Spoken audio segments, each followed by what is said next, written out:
साहब आपका बहुत बहुत शुक्रिया। ये फरमाइएगा पाकिस्तान पीपल्स पार्टी की रिजर्वेशंस क्या हैं और क्या आप इस बजट से मुकम्मल तौर पे बाइकाट कर चुकी हैं या फिर वापसी का कोई इम्कान है? अस्सलाम वालेकुम जब साहब, बहुत शुक्रिया प्रोग्राम में शामिल करने का। और यकीनन आज एक वफाकी बजट की प्रेजेंटेशन पाकिस्तान के लिए अहम दिन, पाकिस्तान की आवाम के लिए अहम दिन, लोगों की उम्मीदें, लोगों के की डिमांड, ये सारी चीजें जो है वो सामने होती हैं और हम भी एक साथी जमात है, हमारी भी नजर इस प्रोसेस पे रहती है। देखिए, सादे अल्फाज में बता दूं तो पाकिस्तान मुस्लिम लीग नून और पीपल्स पार्टी के दरमियान कुछ चीजों के ऊपर एक अंडरस्टैंडिंग थी और जो बहुत अहम अंडरस्टैंडिंग थी वो फेडरल पीएसडीपी के हवाले से थी कि फेडरल पीएसडीपी प्री अग्री होगा, यानी कि हम दोनों जमातें इस पर अग्री करेंगी। लेकिन इसके बनाने के उस पीरियड के अंदर पीपल्स पार्टी को शामिल नहीं किया गया, ना हमें अपडेट्स मिली। हमें उस वक्त पता चला जब ये पीएसडीपी तैयार हो गया और उसके बाद यकीनन पीपल्स पार्टी के पास और कोई चारा नहीं था। हमने एक अग्रीमेंट की, एक अंडरस्टैंडिंग की वायलेशन पर आज बॉयकॉट का ऐलान किया और वो भी उस वक्त जब पाकिस्तान पीपल्स पार्टी के अरकान ने अपने साथ होने वाली जो भी ज्यादतियां हैं पंजाब में बिलखुसूस उसका जिक्र किया और फिर जो डेवलपमेंट के हवाले से हमारी आरा है जिसको कि शामिल नहीं किया गया डेवलपमेंट प्रोजेक्ट को बनाते हुए, पीएसडीपी को बनाते हुए, तो मेजॉरिटी अरकान की यही राय थी कि हम आज इस बजट प्रोसेस का, बजट स्पीच का हिस्सा ना बने। तो इसलिए पीपल्स पार्टी को ये फैसला लेना पड़ा। चौधरी साहब, नहीं, अब सवाल ये है कि इसहाक डार साहब के साथ आपके मुज़ाकरात होते रहे, वज़ीर-ए-आज़म साहब सदर साहब से भी मिले, तो ये इसहाक डार साहब का जो फार्मूला था वो भी नाकाम हो गया और वज़ीर-ए-आज़म और सदर का फार्मूला जो था वो भी नाकाम हो गया आपके बकौल। चौधरी साहब, असल में तो डार साहब भी, मेरा ख्याल है कि फॉरेन मिनिस्टर की जो उनकी पोजीशन है उसकी वजह से वो भी काफी मुल्क से बाहर रहे और वजीर आजम साहब के भी बैरून मुल्क दौरे रहे, तो मेरा ख्याल है कि उस तरह की तो कोई राब्ते या मीटिंग नहीं हुई। लेकिन अलबत्ता दोनों जानिब से पीपल्स पार्टी ने तो खास तौर पे हमेशा कोशिश की कि डायलॉग को तरजीह दे। हम तो एक मच्योर जमात है, हमें पता है पाकिस्तान को स्टेबिलिटी की जरूरत है, मुआशी और मुआशरती, सियासी, जमहूरी हर तरीके से। तो हम ना स्पॉयलर्स हैं ना ब्लैकमेलर्स हैं, लेकिन यकीनन हमारे भी कुछ एतराजात, कुछ तहफ़्फ़ुज़ात हैं। हमारा भी पार्टी का एक मैनिफेस्टो है, उसकी रोशनी में हमारे पास भी बहुत सारी आइडियाज हैं, प्लान्स हैं। और जब हम एक पॉलिटिकल पार्टी को हुकूमत में सपोर्ट कर रहे हैं तो उम्मीद रखते हैं कि वो हमारी भी राय को अहमियत देंगे, हमसे भी उन अग्रीमेंट जो हमारे साथ किए हुए उनको वक़्त देंगे, उनकी इज्जत करेंगे। लेकिन अगर नून लीग का ये रवैया है तो अफसोसनाक रवैया है। हमने तो बड़ा आज एक डिसेंट एक हमारा डिसीजन था कि हम वहां जाके शोर हंगामा तो नहीं करेंगे, लेकिन हम यकीनन इसका हिस्सा नहीं हो सकते। जिस चीज के बारे में हमें इल्म नहीं है, जिस चीज को बनाते हुए उस एग्रीमेंट को वायलेट किया जो पहले किया गया था दोनों जमात के दरमियान, तो फिर वहां बैठने का कोई मकसद रहता नहीं। अच्छा, ये फरमाइए, टोकन प्रेजेंस थी आपकी, 3 आपके अरकान थे कौमी असम्बली में, इसको क्या समझा जाए? ये टोकन प्रेजेंस जो है इसको ये समझा जाए कि आप बजट के साथ हैं या ये समझा जाए कि आप इस बजट को रिजेक्ट कर रही हैं? मैं उसकी तैयारी थी। असल में हमारी 2 रोज की पार्लिमानी मीटिंग हुई, कल भी हुई, आज भी वो मीटिंग जारी रही। दोनों दिनों के अंदर तमाम जो अरकान थे उन्होंने अपने अपने कंसर्न का इजहार किया, जो चीजें होनी चाहिए बजट में उसका जिक्र किया और जो चीजें नहीं की गई नून लीग की तरफ से उस पर भी बात हुई।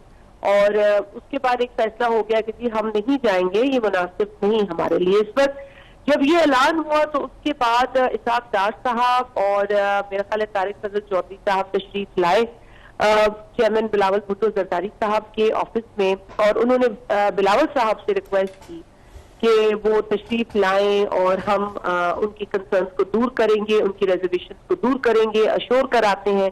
और उस वक्त फिर बिलावल साहब ने ये कहा कि जी वो चीजें होती रहेंगी और अगर आप आए हैं तो फिर हम टोकन प्रेजेंस आपको दे देते हैं, लेकिन हम पूरी जमात वहां नहीं बैठेंगी। तो ये उनके आने के बाद, उनकी एश्योरेंसेस देने के बाद हुआ कि जी हमने टोकन प्रेजेंस की, लेकिन अभी भी मामला हल नहीं हुआ है, अभी भी ये मसला है।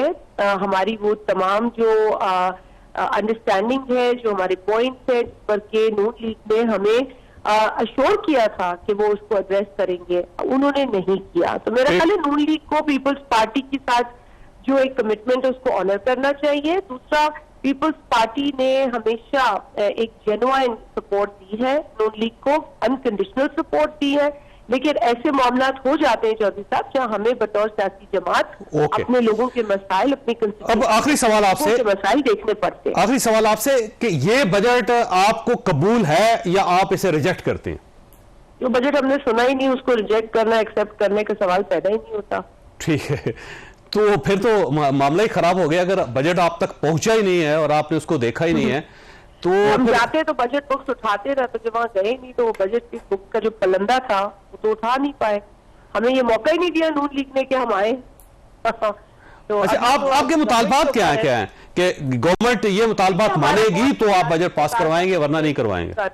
हमारा बहुत बुनियादी मुतालबा तो नहीं कह सकते, हमारा मुतालबा नहीं था, वो हमारी एक अंडरस्टैंडिंग थी, अग्रीमेंट थी उनके साथ, वो तो वायलेट नून लीग ने की है, सरहद की है, और ये बड़ी ज्यादती है नून लीग की तरफ से। देखिए, वो जिस तरह काम करते हैं, मैं समझती हूँ कि उनको समझना चाहिए कि जो जमातें हैं वो सारी उनमें जम नहीं हुई है, जो उनके साथ चल रही है वो अपने अपने मैनिफेस्टो को लेके चल रही है, तो उनको एहतराम करना चाहिए हमारी राय का और हमारे साथ होने वाली अंडरस्टैंडिंग या अग्रीमेंट का। तो उसका तो मैं समझती हूँ पास उन्होंने नहीं रखा। और अब भी जाहिर बात है, जब हम बजट को देखेंगे, उस तकरीर को पढ़ेंगे, जब मौका मिलेगा और अगर हमें नून लीग ये मौका देगी तो हम अपनी रिकमेंडेशन पर भी बात करेंगे। लेकिन फिल वक्त तो हम देख रहे हैं कि जिस तरह की रिलीफ की तवक्का थी, एक तो वो नजर नहीं आई, जो आपकी हमने न्यूज भी सुनी है इन चीजों के अंदर। अभी भी लोग सरापा एहतजाज है, बाहर जाइए आप देखिए, ये कॉन्स्टिट्यूशन एवेन्यू पर लोग खड़े हुए हैं, मुलाजमीन खड़े हैं, कई लोगों को निकाल दिया गया है, कई लोगों को जो है वो रिलीफ नहीं नजर आ रही। तो बहुत सारी चीजें हैं, बात हो सकती है, किसान का प्रॉब्लम है वो भी हल नहीं हुआ। लेकिन अगर नून लीग हमारी सपोर्ट को अहमियत की नजर से देखती है तो उनको चाहिए था कि इस प्रोसेस में हमें साथ लेकर चले। पीपल्स पार्टी नून लीग के लिए कोरम पूरा करने के लिए नहीं बैठी है असेंबली में, इनको ये सोचना चाहिए। ठीक हो शाजिया साहब, आपका बहुत बहुत शुक्रिया। राणा साहब, ये आपके सामने है पाकिस्तान पीपल्स पार्टी की रिजर्वेशंस हैं और आपकी गवर्नमेंट उनकी मोहताज है। अगर वो आज अपनी हमायत छीन लेते हैं आपसे तो आपकी गवर्नमेंट चली जाएगी। तो मेरा ख्याल है उनको आपने क्यों नहीं शामिल किया? आप उनके साथ मशवरा कर लेते। क्या मसला था? खुशी शाह साहब हैं, नवीद कमर साहब हैं, बड़े सीजन पॉलिटिशियन हैं, आप उनके साथ बात कर लेते। बिस्मिल्लाह रहमान रहीम। देखिए, परसों गालबन जो है फाइनेंस मिनिस्टर ने बजट के अहदाफ जो हैं वो दोनों कोalition पार्टनर से बड़ी डिटेल में शेयर किए और उनको सारा जो टैक्स मेजर्स थे, जो एक्सपेंडिचर थे, जो रेवेन्यू के मेजर्स थे और फिर जो PSDP था वो सारा उनसे शेयर किया गया। कल प्राइम मिनिस्टर साहब जो हैं वो सदर साहब से भी मिले। 3 दिन पहले, बल्कि उससे पहले भी दार साहब की जिम्मेदारी थी कि उनसे जो PSDP के हवाले से जो बातचीत है वो करें, और वो करते भी रहे बातचीत। तो देखें, अगर कोई कंसर्न्स रह गए हैं तो हम बिल्कुल इनके साथ बैठने के लिए तैयार हैं। बात तो ये क्लियर है, आपने सही कहा कि अगर पीपल्स पार्टी इसको वेट नहीं करती तो फाइनेंस बिल पास नहीं होगा, तो वो हम इनसे बात कर लेंगे। हमारा ये ख्याल था कि चीज़ें क्लियर हो गई हैं। जो बातचीत हमारी थी PSDP के हवाले से, हमें लग रहा था कि वहाँ भी क्लैरिटी आ गई है। PSDP में इशू क्या है? देखें, PSDP में ये इशू है नंबर 1 कि बहुत सारे ऐसे फॉरेन फंडेड प्रोजेक्ट्स हैं जो हम वहाँ लेके आ रहे हैं, उसका मैचिंग हमें जो है वो रुपी कवर देना होता है, तो बहुत सारा PSDP तो उसी के अंदर कवर हो जाता है। फिर आपके पास जो डोमेस्टिक आपके जो foreign fund non foreign funded projects हैं उनके लिए जगह गुंजाइश बचती है। वो बहुत सारे प्रोविंशलाइज सब्जेक्ट्स में चले गए थे जो डिवॉल्व हो गए थे। अब वो हमारी बिल्कुल कोशिश है कि हम उन कमिटमेंट को पूरा करें और हम करने की कोशिश भी कर रहे हैं, लेकिन जो फॉरेन फंडेड प्रोजेक्ट्स हैं हमें उनको इंपॉर्टेंस, उनके लिए हमें डॉलर बड़ी मुश्किल से मिला है, तो वो रुपी कवर देना पड़ेगा। ये हमारी चल रही है उनसे। अगर कोई इनको बिल्कुल एतराज है तो हम दोबारा बैठ जाएंगे। सैयद खुशी शाह साहब ने 3 दिन पहले एतराज कर दिया था कि हमारे साथ किसी किस्म की डेलिब्रेशन नहीं हुई और हम इनके साथ नहीं बैठेंगे। चाहिए, उन्होंने कह दिया था, तो लेकिन मेरा ख्याल मैं 3 दिन अगर थे आपको आपके ये पास, बताऊं कि तो आप उनको राजी कर लेते हैं। नहीं, हमारे ख्याल से तो राजी थे ना जी, लेकिन अगर नहीं राजी, अब पता चल गया कि नहीं राजी, तो अब हम बैठ जाएंगे। लेकिन हमारी जो कल तक प्रेसिडेंट साहब से बात हुई, हमें कोई ऐसी इंडिकेशन नहीं थी। उससे पहले जब फाइनेंस मिनिस्टर ने जब उनसे डिटेल डिस्कशन की, हमें कोई ऐसी इंडिकेशन नहीं थी। अब आ गई इंडिकेशन, तो बिल्कुल हम उनके साथ बैठ जाते हैं और उनके सामने सारा चिट्ठा रख देंगे। देखिए, बात ये साझा मुल्क है, इसमें ना हमने कुछ लेके जाना है, ना उनको कुछ देना है। वो प्रोजेक्ट होना है जो पाकिस्तान की मुफाद में होगा, और वो मिलकर डिसाइड कर लेते हैं कि कौन सा होना चाहिए, कौन सा नहीं।